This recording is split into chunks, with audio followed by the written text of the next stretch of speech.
ഉദ്യോഗാർത്ഥികൾ ഇൻ്റർവ്യൂ കഴിഞ്ഞ് ഓരോരുത്തരായി പുറത്തേക്ക് പോയിക്കൊണ്ടിരിക്കുകയായിരുന്നു.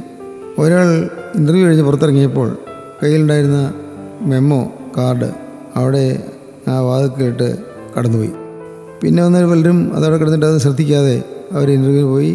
അവരും എല്ലാം പോയതിനു ശേഷം ഒരാൾ അകത്തേക്ക് കടക്കുന്നതിന് മുമ്പ് ഈ മെമ്മോ കാർഡ് എടുത്ത് ചവറ്റോട്ട് ഇട്ടിട്ട് അകത്തേക്ക് കടന്നു ചെന്നു.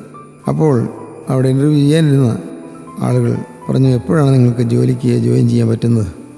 ഒന്നും ചോദിച്ചില്ല. ആ ക്ലീൻലിനെസ്, വൃത്തിയായിരിക്കുക, വെടിപ്പാക്കുക എന്നുള്ള കാര്യത്തിലുള്ള ശ്രദ്ധ അത് ഇൻ്റർവ്യൂ ചെയ്യുന്നവരെ സന്തോഷിപ്പിച്ചു.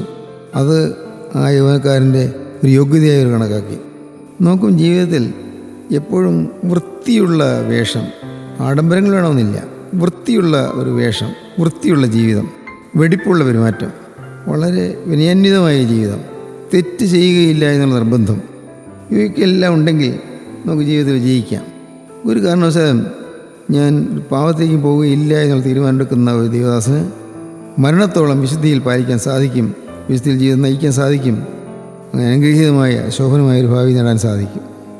ജീവിതം ചിട്ടപ്പെട്ട ജീവിതമായിരിക്കട്ടെ, കുത്തഴിഞ്ഞ ജീവിതമായിരിക്കരുത്. ജീവിതം ചില മോറൽ പ്രിൻസിപ്പിൾസ്, സനാതന മൂല്യങ്ങൾ ഉള്ള ജീവിതമായിരിക്കട്ടെ. ജീവിതം അർത്ഥവത്താക്കിയെടുക്കാൻ നമുക്ക് തന്നെ സാധിക്കും. നമ്മുടെ ജീവിതത്തിലുള്ള പോരായ്മകൾ നാം തിരിച്ചറിഞ്ഞ് പുതിയ ജീവിതം പടുത്തുയർത്താൻ നമുക്ക് സാധിക്കും.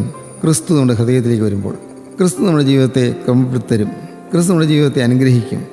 യേശുക്രിസ്തുവിൻ്റെ തിരക്തം നമ്മുടെ പാവങ്ങൾ കഴുകുകയും നമ്മെ ശുദ്ധീകരിക്കുകയും ചെയ്യും.